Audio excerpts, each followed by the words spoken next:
Bruce Lee flop Ram Charan పై తీవ్రమైన ప్రభావం చూపించింది. మరుసటి సినిమా విషయంలో మరింత జాగ్రత్త పడిపోతున్నాడు. అసలే చెర్రీకి కేలుకుళ్ళు ఎక్కువ. దర్శకుడి పనిలో విపరీతంగా జోక్యం చేసుకుంటున్నాడని టాక్. దానికి తోడు చిరంజీవి కూడా వేళ్లు కాళ్ళు పెడుతూ ఉంటాడు. అందుకే చరణ్ తో సినిమా అంటే దర్శకులు భయపడిపోతూ ఉంటారు. ఇప్పుడు ఆ కెలుకుడు కార్యక్రమం మరింత ఎక్కువైపోయిందట. తని ఓర్వన్ స్క్రిప్ట్ పూర్తి స్థాయిలో సిద్ధమైనా చరణ్ ఆమోద ముద్ర ఇంకా పడలేదని టాక్. అంతేకాదు 1కి 10 సార్లు సన్నివేశాల్ని మార్చుకుని రమ్మంటున్నాడట.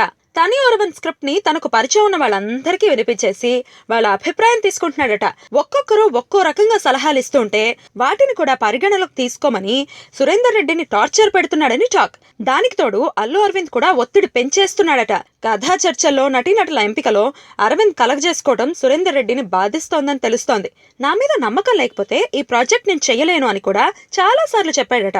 ఒక దశలో ఈ ప్రాజెక్ట్ నుంచి బయటకు వెళ్ళిపోవాలని సురేందర్ రెడ్డి కూడా ఫిక్స్ అయినట్టు చెప్తున్నారు. అయితే కిక్ 2 డిజాస్టర్ తర్వాత సూరి కెరియర్ పతనావస్థలో పడిపోయింది.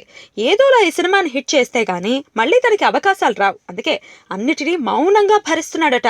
స్టార్ హీరోలతో సినిమా దక్కించుకోగానే సరిపోదు, ఇలాంటి టార్చర్లు భరించాల్సిందే.